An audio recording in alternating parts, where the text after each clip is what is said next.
Episode opening സീനിലാണെങ്കിൽ ഇപ്പൊ സാസുക അവനാണെങ്കിൽ ബൊറൂട്ടോട് പറയും എന്നെ കൊണ്ട് ട്രാൻസ്പോർട്ടേഷൻ ടെക്നിക്ക് അത് ഉപയോഗിക്കാനായിട്ട് കഴിയില്ല, കാരണം എന്റെ റെനിയിങ് പവർ അതെനിക്ക് നഷ്ടപ്പെട്ടിരിക്കുകയാണ്.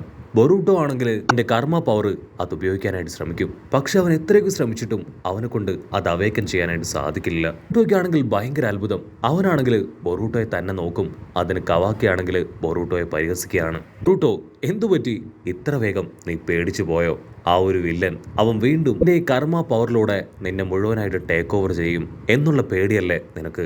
അതുകൊണ്ടല്ലേ നിന്നെ കൊണ്ട് കർമ്മ പവറിലൂടെ ടെലിപ്പോർട്ടേഷൻ അത് നടത്താനായിട്ട് കഴിയാത്ത? അതിന് ബൊറൂട്ടോ ആണെങ്കിൽ ടെൻസ്ഡായി അവനോട് പറയും അതുകൊണ്ടൊന്നുമല്ല, എന്നെ കൊണ്ട് എന്തുകൊണ്ടോ കഴിയുന്നില്ല. അതിന് കവാക്കി ആണെങ്കിൽ വീണ്ടും വീണ്ടും അവനെ കളിയാക്കും. അങ്ങനെ രണ്ടുപേരും 50 പറഞ്ഞ് 100 പറഞ്ഞ് പൊരിഞ്ഞ തർക്കത്തിനൊടുവിൽ ടെൻഷനായ ബൊറൂട്ടോടെ ആ ഒരു ടെലിപ്പോർട്ടേഷൻ പവർ അത് ഓട്ടോമാറ്റിക് ആയിട്ട് അവയ്ക്കനാവുകയാണ്. നമ്മുടെ ആൾക്കാർ എല്ലാവരും ഹാപ്പിയായി ആ ടെലിപ്പോർട്ടേഷൻ പവർ അതുപയോഗിച്ച് ലീഫ് വില്ലേജിലേക്ക് എത്തുകയാണ്. കട്ട് ചെയ്ത ഷിക്കമരുവാൻ ടീം നമ്മുടെ ആൾക്കാരെ ഓർത്ത് ഒരുപാട് ടെൻസ്ഡ് ആയിട്ടിരിക്കുകയാണ്. ഡോക്ടർ ആണെങ്കിൽ ഒരുപാട് കൺഫ്യൂസ്ഡ് ആയിട്ട് പറയും കവാക്കിയെ നമുക്ക് നഷ്ടപ്പെട്ടു പോയി, അതാണ് ഏറ്റവും വലിയ മിസ്റ്റേക്ക്. ഒരുപക്ഷെ ആ വില്ലന്മാര് അവന്റെ ബോഡി അത് ടേക്ക് ഓവർ ചെയ്തിട്ടുണ്ടാവോ എന്ന് ചോദിക്കും. ആ സമയം ഇപ്പൊ ഈനോ ആണെങ്കിൽ നറൂട്ടോ ആൺ ടീം സേഫായി ലീഫ് വില്ലേജിലേക്ക് തിരിച്ചെത്തിയ കാര്യം ഇപ്പോ ഷിക്കമരുവിനെ അറിയിക്കും. അവൻ ആണെങ്കിൽ ഭയങ്കര സന്തോഷം. അവൻ ആ കാര്യം അവിടെയുള്ള എല്ലാവരും അറിയിക്കുകയാണ്. ഇവിടെ അങ്ങനെ കട്ട് ചെയ്ത ഇപ്പൊ നറൂട്ടോ ആൺ ടീമിനെ കാണിക്കും. അവർ ശ്വാസമൊക്കെ വലിച്ചു വിട്ട് അങ്ങനെ ഹാപ്പി ആയിട്ടിരിക്കുകയാണ്. ബൊറൂട്ടോ ആണെങ്കിൽ കവാക്കിയെ നോക്കി ചിരിക്കും. നീ സത്യത്തില് ഒരു കള്ളനാണ്, നൈസായിട്ട് എന്നെ ട്രിഗർ ചെയ്ത് ആ ടെലിപ്പോർട്ടേഷൻ പവർ അത് അവേക്കൻ ചെയ്തു അല്ലേ? എന്റെ എല്ലാ വീക്ക് പോയിന്റും നിനക്കറിയാന്ന് പറഞ്ഞ് അവൻ ചിരിക്കും. അതേസമയം സാറുടെയും ഷിക്കമരു ടീമും എല്ലാവരും അവിടേക്ക് വരികയാണ്. സാറുടെ ആണെങ്കിൽ സാസുകയുടെ കണ്ണുകളിലേക്ക് നോക്കും. അവന്റെ റെനിയങ്ക കണ്ണ് അത് കാണാനില്ല. അവൾ ടെൻഷനായിട്ട് എന്താ നടന്നെന്ന് ചോദിക്കും. അതിന് ബൊറൂട്ടോ അവൻ ഒരുപാട് വിഷമത്തിൽ പറയും എന്റെ പപ്പയുടെ കണ്ണുകൾ അത് നശിപ്പിച്ചു കളഞ്ഞത് ഞാനാണ്. എന്റെ ഭാഗത്തു നിന്നുണ്ടായ വലിയൊരു തെറ്റ് അതിന്റെ അടയാളമാണ് ആ കണ്ണുകൾ. അതിന് സാറട അവൾ ഒരുപാട് വിഷമത്തിൽ പറയും എനിക്കറിയാം അത് ചെയ്തത് നീ തന്നെയാണെന്ന്, പക്ഷെ ഒരിക്കലും ബോധപൂർവം നീ അങ്ങനെ ചെയ്യില്ല.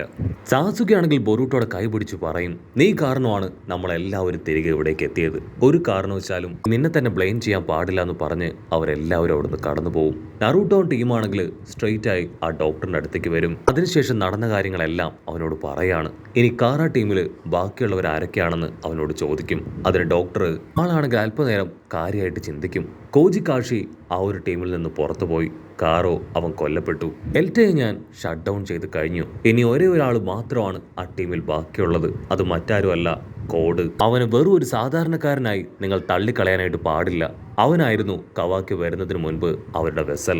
അവന്റെ ബോഡിയിൽ ആ ഒരു പവർ റിജക്റ്റ് ആയി. അതുകൊണ്ട് തന്നെ അവർക്ക് അവനെ വെസലായിട്ട് യൂസ് ചെയ്യാൻ കഴിഞ്ഞില്ല. പക്ഷെ അവന്റെ ബോഡിയിൽ ഇപ്പോഴും ആ കർമ്മ പവർ ഉണ്ട്. ഒരു കാരണവശാലും അവൻ അണ്ടർ എസ്റ്റിമേറ്റ് ചെയ്യാൻ പാടില്ല. അതുപോലെ തന്നെ ആ കൊസുക്കി ക്ലാനിലുള്ളവര് നശിച്ചു പോയതുകൊണ്ട് തന്നെ തീർച്ചയായിട്ടും അവർ അവനിലൂടെ തിരികെ വരുമെന്ന് നിങ്ങൾ ആരും ക്കേണ്ട ആവശ്യമില്ല. പക്ഷെ നമ്മുടെ ഒരു കണ്ണ് അതെപ്പോഴും കോഡിന്റെ മേലെ ഉണ്ടാവണം. ഞാൻ ക്രിയേറ്റ് ചെയ്തവരിൽ വെച്ച് ഏറ്റവും പവർഫുൾ ആണ് സാക്ഷാൽ കോഡ്. പക്ഷെ അവന് അവന്റെ പവറിനെ കുറിച്ച് അറിയില്ല. അവന്റെ ഉള്ളിലെ ലിമിറ്റ് അത് തകർത്തു കഴിഞ്ഞാൽ അവൻ താനെ റാംപേജ് സ്റ്റാർട്ട് ചെയ്യും. ആക്ച്വലി ആ ഒരു ലിമിറ്റർ അത് സെറ്റ് ചെയ്തതും കോഡ് തന്നെയാണ്. അങ്ങനെ ചെയ്യാൻ ഒരു കാരണമുണ്ട്. അവൻ ജീഗനെയാണ് ഏറ്റവും കൂടുതൽ ബഹുമാനിക്കുന്നത്. അവന്റെ കൺട്രോൾ നഷ്ടപ്പെട്ട് ജീഗന് അവനൊരു വെല്ലുവിളിയാവാൻ പാടില്ല എന്ന് അവൻ ഉറപ്പുവരുത്തണം. അതിനുവേണ്ടിയാണ് അവൻ അത്തരത്തിൽ ചെയ്തത്.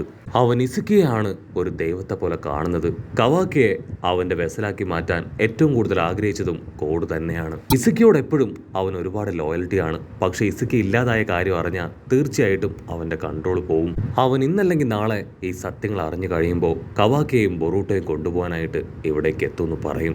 കട്ട് ചെയ്ത കോഡ് അവനാണെങ്കിൽ ജീഗണെ പ്രതീക്ഷിച്ച് ആ ടെൻറ്റെയിലിന് കാവല് നിൽക്കുകയാണ്. അവൻ അവന്റെ കയ്യിലേക്ക് നോക്കും. അവന്റെ കയ്യിൽ വൈറ്റ് കളറിൽ എന്തോ ഒന്ന് ബ്ലിങ്ക് ആവാൻ തുടങ്ങും. അടുത്ത നിമിഷം അവൻ ഞെട്ടിച്ചുകൊണ്ട് ആ കർമ്മ പവർ അവന്റെ ബോഡിയിൽ സ്പ്രെഡ് ആവുകയാണ്. അവൻ നോക്കി നിൽക്കുമ്പോൾ തന്നെ ഇസുക്കി അവന്റെ ബോഡിയിലൂടെ പുറത്തേക്ക് വരികയാണ്. ഇസുക്കിയെ കണ്ട് കോഡാണെങ്കിൽ ഒരു സെക്കൻഡ് അങ്ങനെ ഫ്രീസ് ആയിട്ട് നിൽക്കും. ഓ നോ മാസ്റ്റർ, എന്നെ തേടി ഇവിടേക്ക് വരുമെന്ന് ഞാൻ പ്രതീക്ഷിച്ചതല്ല. അതിന് ഇസുക്കി പറയും എന്റെ സോളിനെ അവർ നശിപ്പിച്ചു. എനിക്ക് രണ്ടാമത് ജന്മം എടുക്കാനുള്ള ഓപ്പർച്യൂണിറ്റി അത് അവർ ഇല്ലാതാക്കി. ഇപ്പോ എന്റെ മുൻപിലുള്ള ഏക ആശ്രയം അത് നീയാണ്. കോഡ്, നിന്റെ ബോഡിയിലുള്ളത് ഒരു ഡിഫക്റ്റീവ് കർമ്മ പവർ ആണെങ്കിൽ കൂടിയും എന്നെ കൊണ്ട് അത് കറക്റ്റ് ചെയ്യാനായിട്ട് കഴിയും. ഈ ഒരു സമയത്ത് നിനക്ക് മാത്രമേ എന്നെ സഹായിക്കാനായിട്ട് കഴിയൂ. ഓട്സുസുക്കി ക്ലാനിന്റെ ഏക പ്രതീക്ഷ അത് നിന്നിലാണെന്ന് പറഞ്ഞ് അവൻ അങ്ങനെ ഡിസപ്പിയർ ആവും. കോഡിനാണെങ്കിൽ സത്യത്തിൽ എന്താണ് അവൻ പറയാൻ ശ്രമിച്ചതെന്ന് മനസ്സിലാവില്ല. അവൻ അങ്ങനെ കൺഫ്യൂസ്ഡ് ആയിട്ട് നിൽക്കും. കട്ട് ചെയ്ത ഇവിടെ കവാക്കിയും ബൊറൂട്ടോയും അവർ രണ്ടുപേരും അങ്ങനെ ഇരിക്കുകയാണ്. ബൊറൂട്ടോ ആണെങ്കിൽ കവാക്കിയോട് പറയും, സത്യത്തിൽ നീ കാരണമാണ് നമ്മളെല്ലാവരും സേഫായി തിരികെ എത്തിയത്.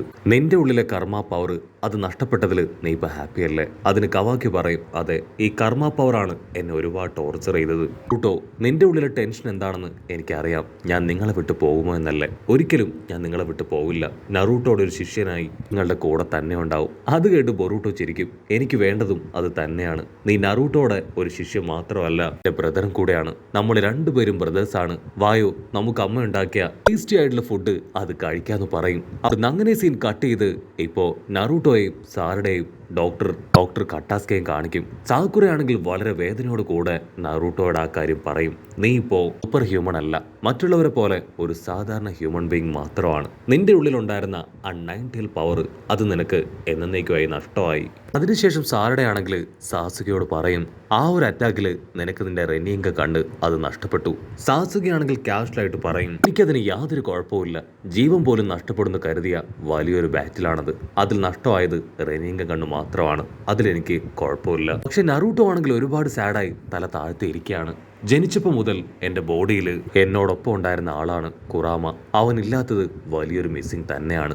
പക്ഷേ എനിക്കിപ്പോൾ ഏറ്റവും വലിയ ടെൻഷൻ കവാക്കിയെക്കുറിച്ച് ഓർത്തും ബൊറൂട്ടോയെക്കുറിച്ച് ഓർത്തുമാണ്. അവരുടെ ടെസ്റ്റ് റിസൾട്ട് അതെന്താണെന്ന് അറിയാനാണ് ഞാൻ ആകാംക്ഷയോടുകൂടെ കാത്തിരിക്കുന്നത്. നോട്ട് ചെയ്ത ബൊറൂട്ടോയെയും കവാക്കിയെയും കാണിക്കും. അവർ രണ്ടുപേരും ഓൾറെഡി ആ റിസൾട്ട് എന്താണെന്ന് അറിഞ്ഞു കഴിഞ്ഞു.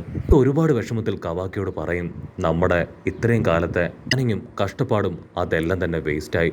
ഓസസുക്കി അവൻ എൻ്റെ ബോഡി ടേക്ക് ഓവർ ചെയ്ത് കഴിഞ്ഞു. അതിന് കവാക്കി ആണെങ്കിൽ അവനെ മോട്ടിവേറ്റ് ചെയ്യാണ്. തീർച്ചയായിട്ടും അവന് നിന്റെ ബോഡിയിൽ നിന്ന് നമ്മൾ തന്നെ തുരത്തി ഓടിക്കും. അവനെ കൊണ്ട് ഒരിക്കലും പൂർണ്ണമായി നിന്നെ ടേക്ക് ഓവർ ചെയ്യാനാവില്ല. എൻ്റെ ബോഡിയിലെ കർമ്മ പവർ അതെന്നിൽ നിന്ന് അകറ്റാൻ സഹായിച്ചത് നീയാണ്. തീർച്ചയായിട്ടും നിന്റെ ബോഡിയിലെ ഈ ഒരു പ്രശ്നം അത് നമ്മൾ സോൾവ് ചെയ്യും. അങ്ങനെ രണ്ടുപേരും ഫുൾ കോൺഫിഡൻസിൽ പുറത്തേക്ക് വരുമ്പോഴായിരിക്കും ഒരുപാട് മീഡിയാസ് അവരങ്ങനെ റൗണ്ട് ചെയ്യുക. ലാസ്റ്റ് നടന്ന ആ ഫൈറ്റിനെ കുറിച്ച് ആണെങ്കിൽ നിർത്താതെ ഒരുപാട് ചോദ്യങ്ങൾ ബൊറൂട്ടോട് ചോദിച്ചു കൊണ്ടേയിരിക്കും. ഡോക്ടർ ആണെങ്കിൽ ബൊറൂട്ടോയ്ക്ക് വലിയ ബിൽഡപ്പ് ഒക്കെ കൊടുക്കും. അതെ, ഈ യങ് ലോഡാണ് ഇതിനെല്ലാം കാരണക്കാരൻ. അവനാണ് ആ വില്ലന്മാരെ എല്ലാവരെയും തകർത്തതെന്ന് പറയും. ഉടനെ ചുറ്റുമുണ്ടായിരുന്ന മീഡിയാസ് എല്ലാം ബൊറൂട്ടോയെ അവരുടെ ഇന്റർവ്യൂ സെന്ററിലേക്ക് വിളിച്ച് എല്ലാ ചാനൽസിലും ബൊറൂട്ടോയുടെ ഇന്റർവ്യൂ അതങ്ങനെ നിറഞ്ഞു നിൽക്കും. ഇടയ്ക്കും ടീമിനും ആണെങ്കിൽ അത് കാണുമ്പോൾ കുറച്ച് അസൂയൊക്കെ തോന്നും. പിന്നെ മീറ്റ്സുകയാണെങ്കിൽ ഇപ്പൊ സാറുടെ അടുത്തേക്ക് വന്ന് ഷിക്കട പറഞ്ഞ കാര്യത്തെക്കുറിച്ച് അവളെ ഓർമ്മിപ്പിക്കും. അത് കേട്ട് സാറുടെയും മീറ്റ്സുകയും അവർ രണ്ടുപേരും ഇപ്പോ ബൊറൂട്ടോയുടെ അടുത്തേക്ക് വരികയാണ്. സാറുടെ ആണെങ്കിൽ ടെൻഷനായി ഇപ്പൊ ബൊറൂട്ടോട് പറയും, നിന്റെ ബോഡിയിലെ ഈ കർമ്മ പവർ അത് കാരണം ടീം 7 മുഴുവനായിട്ടും ഇപ്പൊ ബാൻ ചെയ്തിരിക്കുകയാണ്. സോ നമുക്കിനി ഒരു മിഷൻസും ഏറ്റെടുക്കാനായിട്ട് കഴിയില്ല. നീ ടെൻഷൻ ആവേണ്ട കാര്യമില്ല. നിന്നെ കൂടുതൽ സപ്പോർട്ട് ചെയ്യാനും കെയർ ചെയ്യാനും വേണ്ടിയാണ് ഷിക്കമരു ഇപ്രകാരം ഒരു തീരുമാനം എടുത്തത്. ആരുടെ ആണെങ്കിൽ ഇപ്പൊ ടെൻസ്ഡ് ആവും. നിന്റെ ഇന്റർവ്യൂ കൊടുക്കല് അതുകൊണ്ടാണ് പ്രശ്നങ്ങൾ കൂടുതൽ വഷളായത്. അതിന് ബൊറൂട്ടോ പറയും, ഐ എം സോറി. കാരണം നിങ്ങൾക്കും കൂടെ മിഷൻ ഏറ്റെടുക്കാനുള്ള ഓപ്പർച്യൂണിറ്റി നഷ്ടമായിരിക്കുകയാണ്. ഇത് ഞാൻ അറിഞ്ഞുകൊണ്ട് ചെയ്തതല്ല എന്ന് പറഞ്ഞ് ഒരുപാട് വിഷമത്തിൽ അങ്ങനെ അവിടുന്ന് കടന്നു പോകും. അവിടുന്ന് അങ്ങനെ ബ്ലാക്ക് ഔട്ട് ചെയ്ത ഡോക്ടർ കട്ടാസ്കിയും ക്ലാസ് റെപ്പ് പെണ്ണും അവർ രണ്ടുപേരും ഇപ്പൊ ബൊറൂട്ടോയുടെ റിപ്പോർട്ട് അതൊക്കെ വെച്ച് കാര്യമായിട്ട് ഡിസ്കസ് ചെയ്യാണ്. ക്ലാസ് റെപ്പ് പെണ്ണിനാണെങ്കിൽ ബൊറൂട്ടോയുടെ ഇപ്പോഴത്തെ അവസ്ഥ അത് ഓർക്കുമ്പോൾ ഒരുപാട് ടെൻഷൻ തോന്നും. ഇവിടെ ബൊറൂട്ടോ അവന്റെ കയ്യിലേക്ക് തന്നെ നോക്കി നിൽക്കുന്നതോട് കൂടെ ഈ ഒരു എപ്പിസോഡും അവസാനിക്കുന്നു.